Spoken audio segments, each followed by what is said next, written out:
Lucas 20:25 Dai, portanto, a César o que é de César e a Deus o que é de Deus. Comentários Otávio Rosa. Nenhum brasileiro está isento de impostos, seja pessoa física e jurídica. Contribuímos para funcionalidades governamentais. Entretanto, a instituição religiosa devidamente registrada desde a época do governo de Getúlio Vargas, estão isentos de impostos. Suas justificativas são os trabalhos sociais que as mesmas fazem pela nação. Contudo, se cada empresa no Brasil assim proceder, criaram uma lei que dê a mesma benevolência às empresas geradoras de empregos. Cristo, ao se questionado sobre o imposto pago ao Império Romano, respondeu-lhes de quem era aquele dinheiro. Se não era de Deus, deveríamos sim pagar a quem é de direito. Jesus não questionou as benevolências que eram feitas pela Igreja, deixando assim um exemplo a ser seguido pelos seus seguidores.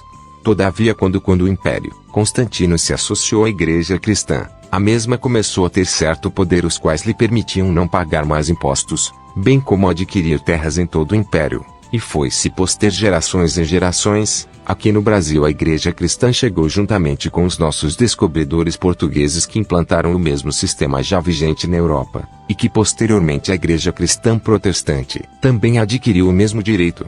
Todavia, se no Império Romano a Igreja judaica pagava impostos, e isso vinha da lei de Deus, que tratava dos dízimos e das ofertas, e hoje não se tem esses impostos a serem pagos, porque ainda se cobram dízimos e ofertas. Se existem casos de templos religiosos que nem sequer pagam água e luz às companhias responsáveis por ter ligação direta, o chamado gato. Embora isso seja mais comum em templos religiosos cristão-protestantes sem a pessoa jurídica na qual a lei determina, um outro agravante na qual não vai com o caráter de Cristo Jesus. E outro fator que devemos levar em consideração: as igrejas cristãs não têm mais, ou não quiseram ter, a responsabilidade de manter os órfãos e as viúvas, como assim procedem a Igreja judaica, que até mantém os órfãos e as viúvas de suas sinagogas. Aliás, isso acaba sendo um trabalho social por parte da Igreja judaica, e porque a Igreja cristã católica ou protestante, que pregam o amor de Deus, através do seu fundador Jesus Cristo, não podem assim agir. E contribuir financeiramente com o nosso país é dar testemunho aos que não são cristãos de que damos nossa parcela para a funcionalidade da nação. Ainda que a Igreja cristã católica possa questionar que a ordenança dizimal e ofertária seja coisa da Igreja cristã protestante, sabemos que a mesma assim procede, embora tenha mudado o nome, pois a mesma tem suas despesas a serem pagas.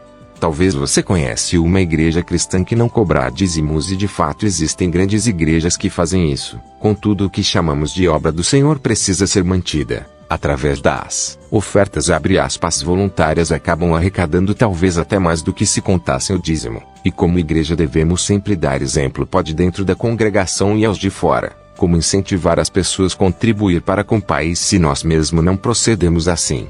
O Senhor Jesus Cristo nos deu o exemplo, então como igreja fundada por Ele, devemos de igual modo proceder. Caso contrário, Cristo Jesus não fundou a igreja na qual pertencemos.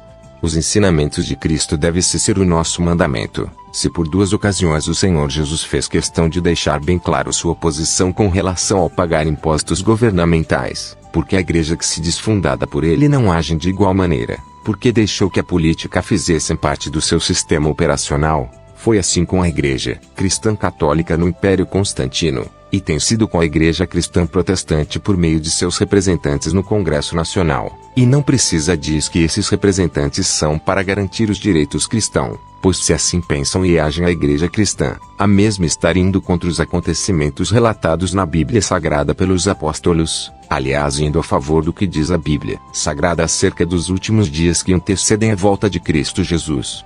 Inclusive sobre o anticristo, que contaram com o apoio incondicional de um grande líder religioso, que lhe será seu mentor espiritual e deverá sair de dentro da chamada Igreja cristã.